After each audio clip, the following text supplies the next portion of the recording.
We're going to begin with this, an exclusive interview with Mike Bloomberg, who's adding his name to the list of Democrats who say President Trump should be impeached.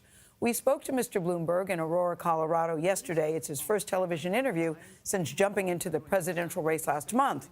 The former Republican mayor of New York City was in Colorado to talk about one of his signature issues, gun violence. He's very passionate about this. We asked him why he chose to enter the campaign so late. I want to talk about you getting in the race, because when you were on CBS This Morning in September, are you sitting here going, I wish I had done it? No, I never think back. There was not a road for me when Joe was in the race to get through, because we would have split the votes. What happened between September and now? I looked at our national government getting worse, the way we're behaving overseas and domestically, led by our president. I said back in 2016, he is the wrong person for the job. He doesn't have the temperament or the ethics, the intellect to do the job. And I watched and I said, we just can't have another 4 years of this. And then I watched all the candidates and I just thought to myself, Donald Trump would eat him up. You think all of the candidates who are running today, he would eat them up? Let me rephrase it. I think that I would do the best job of competing with him and beating him.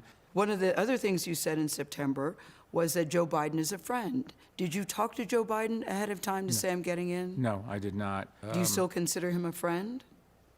Yeah, sure. Why would he not be? I don't know. I'm thinking with friends like you, who needs enemies? You are friendly with other great TV presenters in the morning. Yes. And you're all competing for the same get. But I'm not trying to take their job. Well, I'm not trying to take his job either. He doesn't have the job of President of the United States, and neither do I. At the moment, the person that has it is Donald Trump. I'm trying to take away the job from Donald Trump. Nobody's saying, Mayor Bloomberg, meh. They either say, oh, thank God he's getting in, thank God, now I know I'm going to vote for. Or I hear, what the hell is he thinking? Is this a big ego stroke? Well, how do you respond to both of those? The second one, I have the same rights as anybody else. Does it take an ego? Yeah, I guess it takes an ego to think that you could do the job.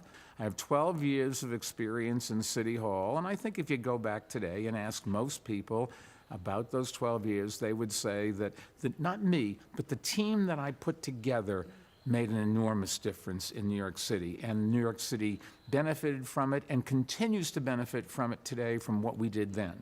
Stop and frisk, you recently apologized for that. Some people are suspicious of the timing of your apology. Well, the mark of an intelligent, competent person is when they make a mistake, they have the guts to stand up and say, I made a mistake, I'm sorry. We don't question your belief that you made a mistake. I think the question is the timing that you realize you made the mistake. Well, nobody asked me about it until I started running for president, so come on. Are you saying to people that you realize you had made a mistake before, but you just didn't mention it until now? I think we were overzealous at the time to do it. Our intent was to do anything we could to stop the carnage, the murder rate. And what was surprising is when we stopped doing it a little bit, we thought crime would go up. It didn't. It went down. You know, should have, would have, and could have. I can't help that.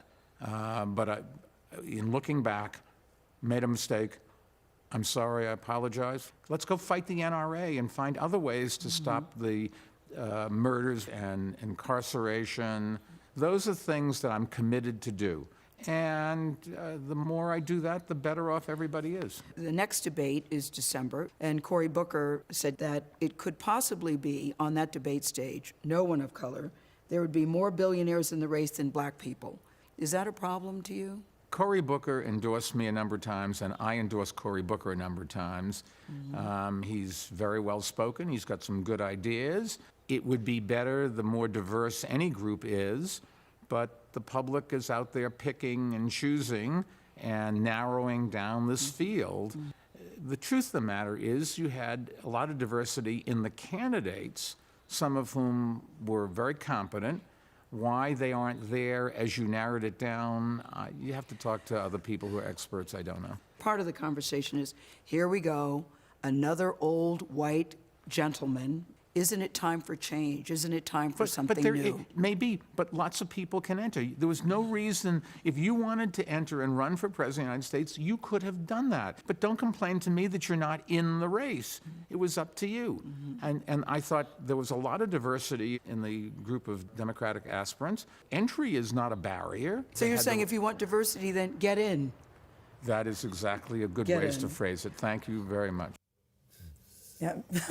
Mayor Bloomberg he had a lot to say about a lot of different issues, but he clearly is up for the fight. Yeah. He knows it's going to be a fight. He knows it's not going to be easy. And he said, I've been doing a lot of thinking because I really hadn't intended to run, but he's so distressed and so disturbed by what he sees happening in Washington that he does think he can make a difference. Polling at 5% in one poll, which is, considering how late he's entered the race, is a strong number. But Anthony told me he plans to go to every single state before the election. Because I said, how are people going to get to know you? He goes, well, I'm talking to you right now. I'll be doing interviews. We have campaign ads. But he intends to go to every single state before the election. We'll see. Noteworthy to hear him say that he hadn't been asked about stop and frisk before you asked him, because if you look at the record back in January, he was asked at the Naval Academy, and he did not apologize then. And in terms of saying it was an overzealous policy, well, a federal judge said it was a policy of indirect racial profiling. So it'll be interesting to see how, when people hear that, if it is an apology, that resonates. I think he regrets saying that. I think people were jumping on the timing of it. But he says, look, I made a mistake, but I can do better. I want to do better, and let's move on. He was clear about that.